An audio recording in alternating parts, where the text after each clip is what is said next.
Our first guest has been on practically every industry list of top CMOs. He's globally recognized as a major leader, and he's held C positions and at Anthem, Humana, Citi Global Cards. He's been truly transformational. And for the last 6 years, he's been CMO or Chief Marketing Officer at Mastercard, and also holding the title of President of their healthcare business. Please, everybody, welcome with me, Mr. Rajamannar. I want to welcome you, and we've got some questions. By the way, everybody out there, look at the sidebar and please put your questions in for Raja after. Raja, great to have you. Thank you for joining us. This has been a crazy year. Maybe start out by saying, what's it been like being a CMO in the land and era of COVID and quarantine? So firstly, Barry, thank you very much for having me on this event. And 1,500, quite an impressive number, so congratulations. Specifically, I think this has been one of the most interesting years, I would say. On the work front, it has been, to say the least, very challenging. Like everyone else, we are also under revenue pressures as a company, and we went public with that information. That we will be pulling back some of our advertising and marketing spend compared to the previous years. And so that's what we had done. This is almost like 5 months back or 4 months back. So that necessitates us to readjust how we are actually going to manage all our programs, because we are present in more than 110 countries with active marketing programs. So we need to then do significant trade-offs. And when you have to drop off things that you have been planning for, that's a little painful. People who have been shepherding those projects, for them, it's very emotional, etc. So that's one part of it. Second, of course, we had to go to remote working. And it actually turned out to be not that bad compared to what we originally thought and feared. And thanks to these video platforms like Zoom and Microsoft Teams, we have been able to really stay very connected, not to miss the personal touch that's so critical. And I keep saying that management is a high-touch sport. So thanks to these video platforms, we have been able to really keep in touch with each other. But on the work front, most importantly for me, I look at this as an opportunity to build a trust with our customers and with our consumers. Typically, whenever there is a crisis, your customers are a little distressed, they are vulnerable. Those are the times if you stand by them, if you reach out to them, let them know that we are there for them. And if they ask for any help, to really help them and follow through, they really would trust you. And when you come out on the other side of the crisis, you really have got a solid foundation of relationship. That's something which we have very consciously started focusing on. And my entire team has been reaching out to our clients and our prospects and our consumers. We didn't skip a beat. And also because most of our, or a significant portion of our marketing is experiential marketing.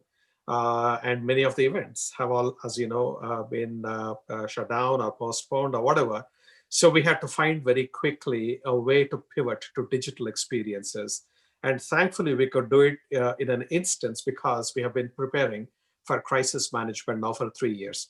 We never anticipated COVID was going to happen, but what we did was we did at that time, over 3 years back, anticipated there are going to be a series of crises. It could be a data security crisis, it could be a privacy crisis, or it could be a reputational damage crisis. There could be so many things that could come, financial crisis, competition, etc. So that I formed a group within my team called risk management.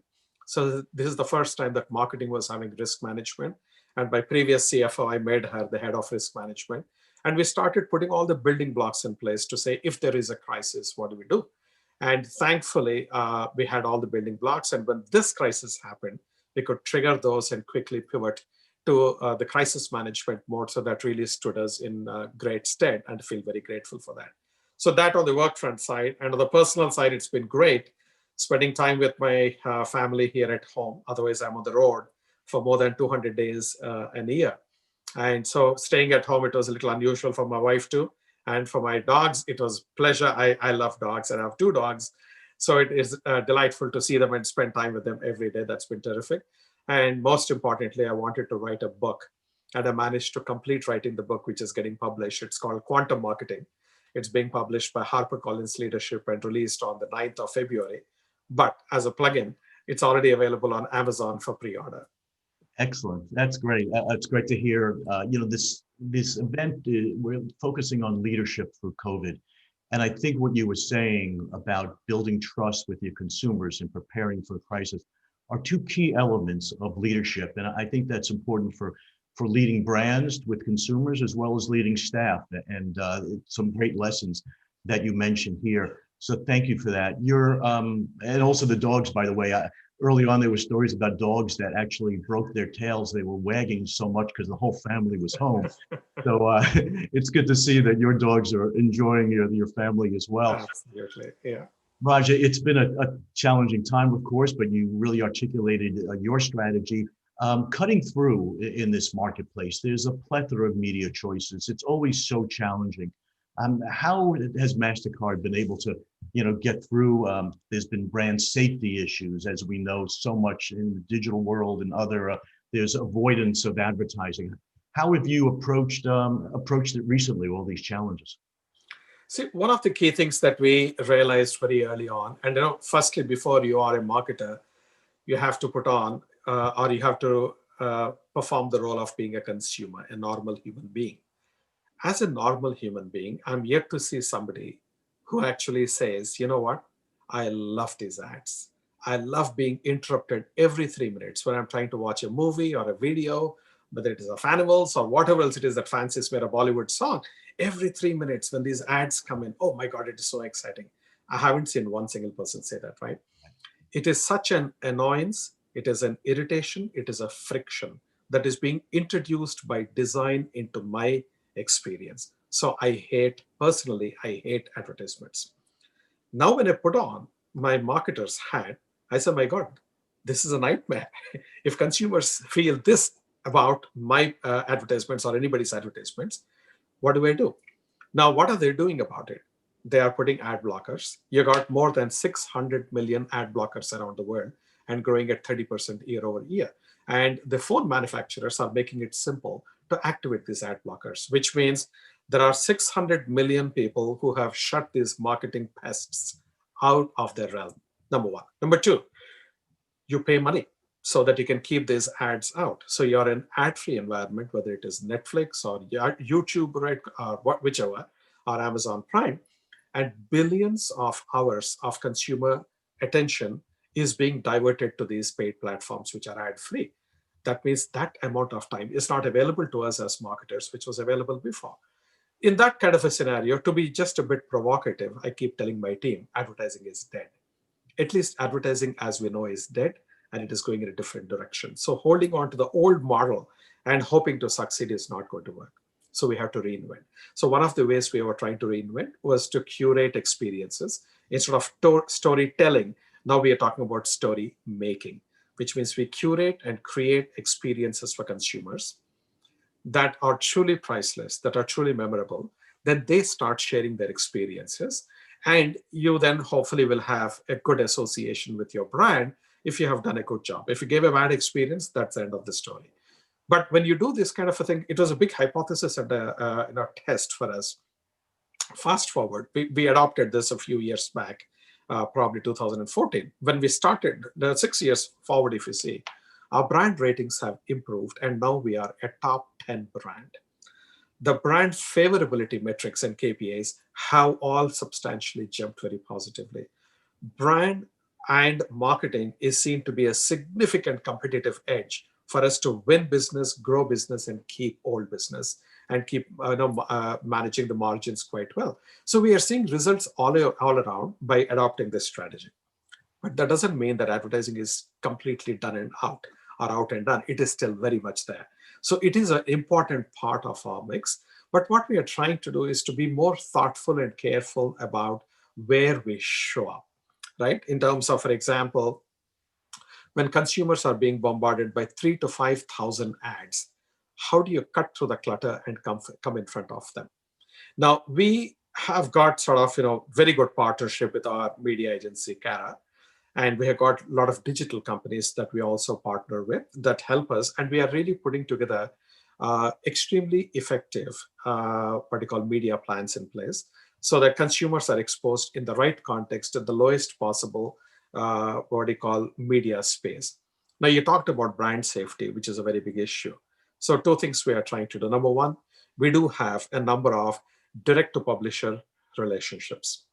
Now, what that does is, for example, if you're getting in partnership with the New York Times, that New York Times, the environment is going to be safe. So this is one kind of a scenario. Second, we of course rely on whitelists and blacklists to stay out of blacklists and to pay the premium if necessary on the whitelists. So we are keeping the brand safe from that point of view. The third one, of course, we have got partnerships with some ad tech companies which are actually able to validate that this is something which is, it's a bot and it's not a real human being who is looking at your ad, or this is the kind. So basically, before you bid, they're able to determine whether this is a safe, brand safe, based on the criteria for safety which we decide. Like, for example, it might be perfectly okay for some brands to show in some contexts, but it's not okay for our brand. So we define our own parameters. So this is one.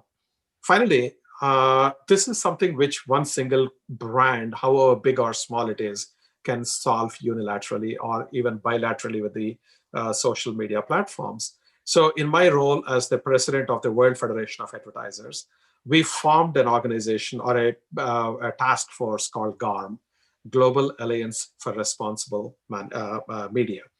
So this has got membership, and a lot of brands, top brands and small brands, everyone has joined, all the social media platforms, many of the ad tech companies, agencies. So now it's really a 360 kind of a group that is out there, and they are spearheading very rapidly. So far, for example, we got agreement on how do you define hate speech? Because when you say hate speech for somebody, they say that's not hate speech. Even getting that kind of a common definition, standardizing the definitions is very important. So we started making, likewise, we are saying that the social media platforms have to be agreeing to be audited by third parties. That's something which we feel is very important.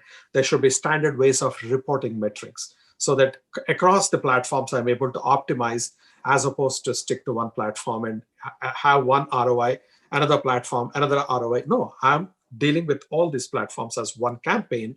So how do I measure my campaign effectiveness unless I have got cross-media metrics or measurement? So this is the kind of stuff that we are doing on the brand safety part. Excellent. Drilling down a little bit more, and by the way, everybody, please put in your questions for Raja on your screen there, and we'll pose a couple or a few to him.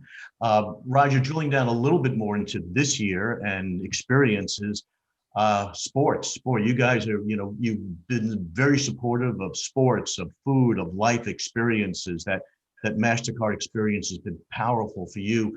In an era where we have in the U.S. lack of sports, in the U.K. lack of sport, how have you been managing to tweak along those lines? Yeah, it's been really tough for us because at the end of the day, we pivoted a lot to experiences, right? And when we curate them, they're typically around the events that we sponsor, whether they're music concerts or sporting events or whatever be the kind of categories that we are in, culinary and so on.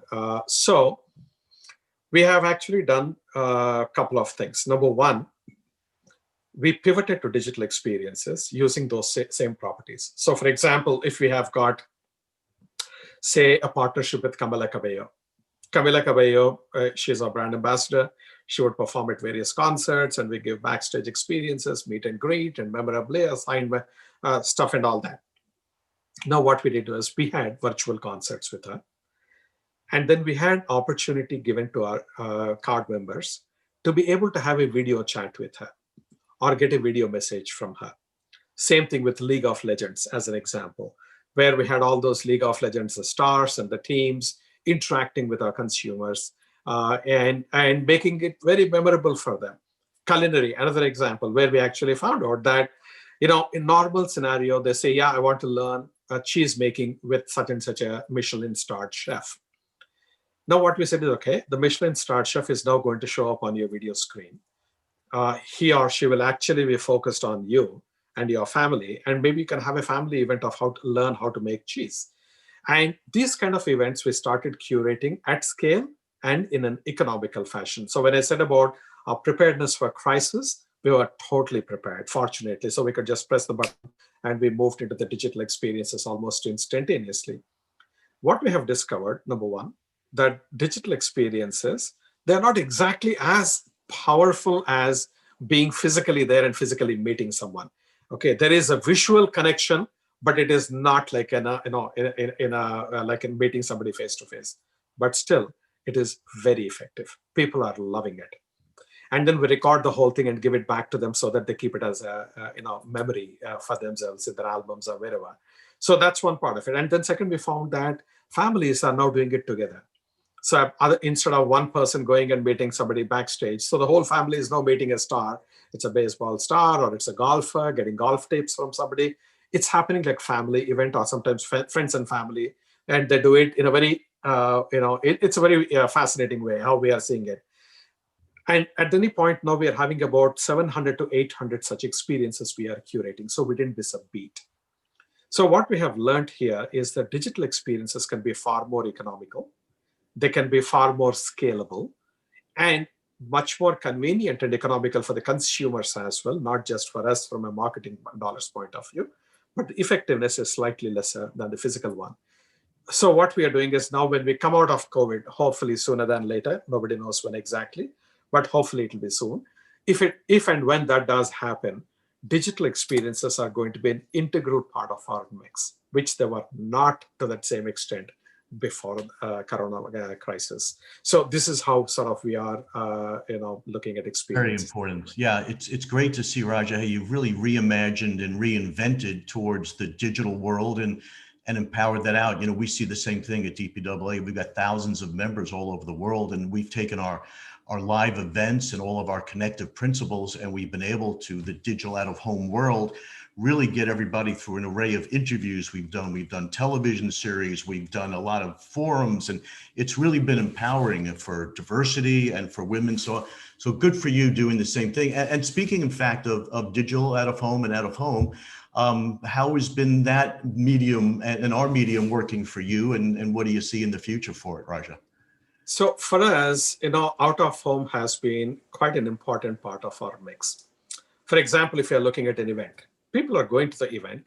You have to be there, in terms of your visibility along the road, that people are going to drive, or we are heavily into lifestyle, which is, for example, travel.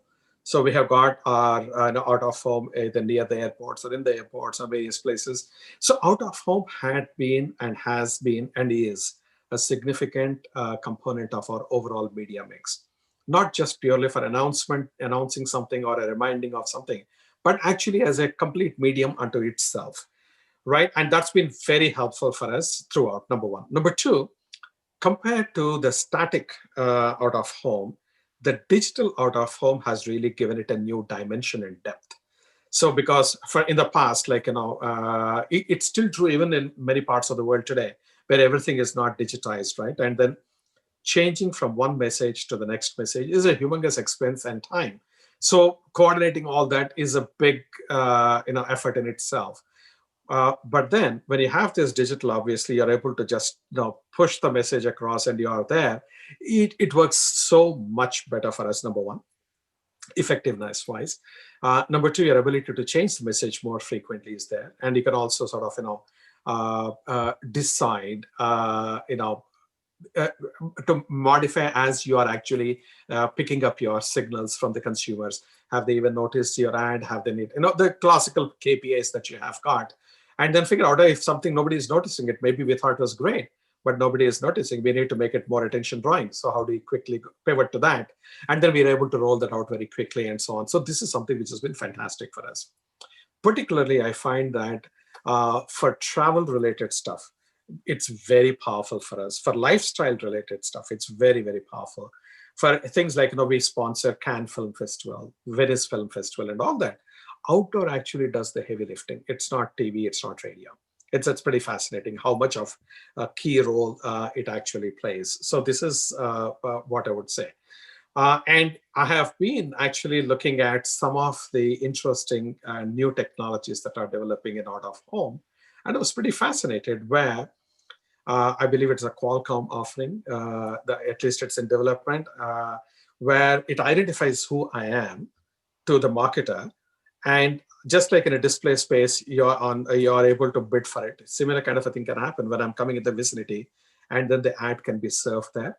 So I see digital outdoor or out of home becoming a new, contextually appropriate, extremely relevant, and compelling medium with a much, much bigger screen. That's why I would look at it as. Wonderful. You sound like our website. That's fabulous, Raja. We're just going to wrap up here just quickly. Someone asked us, you've got a sonic strategy out there. Maybe just give me 2 minutes on how you're approaching that and developing it. You know, we've got members like Vibenomics and other companies that are very much about audio. We've got, you know, screens at gas stations that give out video and audio. Tell us a little bit about gas station TV. Tell us about your sonic strategy. So sonic it's very simple, right? As we are having smart speakers, Internet of Things, wearables, there is no visual real estate for consumers to interact with those devices. All the interaction is voice-based or sound-based. And in that kind of a situation, how do you as a brand show up? So in a sound environment, you need to have an audio brand. So that's a very basic 101. Now, to show up as a brand, it is not like having a jingle. Jingle is been there forever, for God knows how many decades. And I'm not talking about jingle. Jingle has got its own effectiveness, but when I say sonic branding, it is not jingles. Sonic branding, just like visual branding, has a whole architecture and a design system. Sonic branding has a whole architecture and design system, and you need to develop it. The way we developed it, we have 10 layers of our architecture. The first layer is a melody of 30 seconds. Then there is a sonic signature of 3 seconds. Then there is an acceptance sound of 1.3 seconds, and so on. That is very versatile, memorable, pleasant, neutral, and so on and so forth. So this whole sonic effort that we have launched, we feel very grateful that this year, though it is only 1.5 years old since launch, it has already been rated as the world's top sonic brand on the one hand.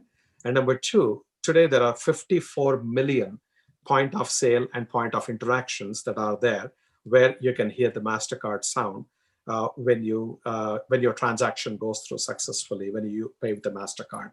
So it's really spreading like a wildfire. So we feel very grateful for that. And it's working brilliantly for us. And I would say that you need to get into this multi-sensory way of reaching consumers. One is the visual, of course, we always had, but sound by itself is very powerful, and that's where we have seen the opportunity to develop it. Raja, you've reinvented your business during this. You've shown great leadership. You're surrounding the consumer with all sensory perception. You've got a great vision for digital out of home. And before I sum up, I want to mention again, you've got a great book coming out. It's called Quantum Marketing: Mastering the Mindset for Tomorrow's Consumer. How'd you get the word mastering in there? That was pretty good. No, I got inspiration from where I work, I guess. So, but though I'm not paying them any royalty for using that. So, but the point is, I'm very excited about this because I think this is, from my perspective as a practicing CMO, the world is changing so rapidly. If I can just take a detour to physics, right? In the world of physics, physics was all about explaining what is happening around you through various laws and postulates and hypotheses and theorems. Classical physics, like gravity, electricity, magnetism, all these things, has been around for a long while. It was doing a damn good job. However, when science advanced and we have been able to look at massive spaces like the outer space, or minor spaces like within atomic particles, or when the speed of object is going very crazily fast, all physics will not work. Classical physics just fails to explain those. So therefore, there was a birth of a new field of physics called quantum physics. And quantum physics is the basis of how we actually do everything around us today. Drawing parallel from that, what I'm saying is the world of marketing is completely altering. It's dramatically transforming. Disruption like there is no tomorrow. You got wearables, Internet of Things, you got smart speakers, connected cars, autonomous cars, 3D printing, 5G. You got so many things coming at us, holographic projections, whatnot. In that kind of a new environment that we are being there, technology-driven, technology-focused, consumers are going to interact with that environment very differently. And their behaviors and the purchase funnels, everything are going to collapse. So for that new world, I say my assertion is that classical marketing will not work. You need a new field of marketing or a new way of marketing, which is what I'm calling quantum marketing. And quantum marketing is about, so in this book, basically, I try to give what this new scenario is, what are the various technologies, augmented reality, virtual reality, artificial intelligence, what is the impact on people's lifestyles? Firstly, what is that? To demystify it, because marketers are not necessarily tech savvy or data savvy. So I demystify the whole thing. And then say that what is the impact to the consumers' lives? Then how do you actually rewrite your playbook? How do you reimagine marketing? So I try to keep it very pragmatic, layman friendly, realizing that marketers have more come through the qualitative side, the creative side of the house, not the technology and quantitative side. But unfortunately, or whichever way it is, technology and data are the two engines which are going to take marketing into a different realm altogether. And so the quantum marketing is the way that marketing will be done in future. So this is the gist of my book. And I'm particularly excited. And I was also very grateful that I have shared this book with some of my peers who are all top-notch CMOs, very seasoned, and both in the new world companies or the old classical marketing companies. Consistently, the feedback has been exceptionally and effusively positive. So I feel very grateful for that. So I can't wait for the book to be released, but the publishing industry moves only at such a pace. So I think that's also ripe for disruption. We can pre-order now on Amazon, right? Correct. Right now, it can be pre-ordered on Amazon. And the book, I'm trying to push it to make it available by the second half of December. But officially, the date is 9th of February. All right. So some good Christmas reading to get everybody ready for a good year next year. So I want to thank you so much, Raja.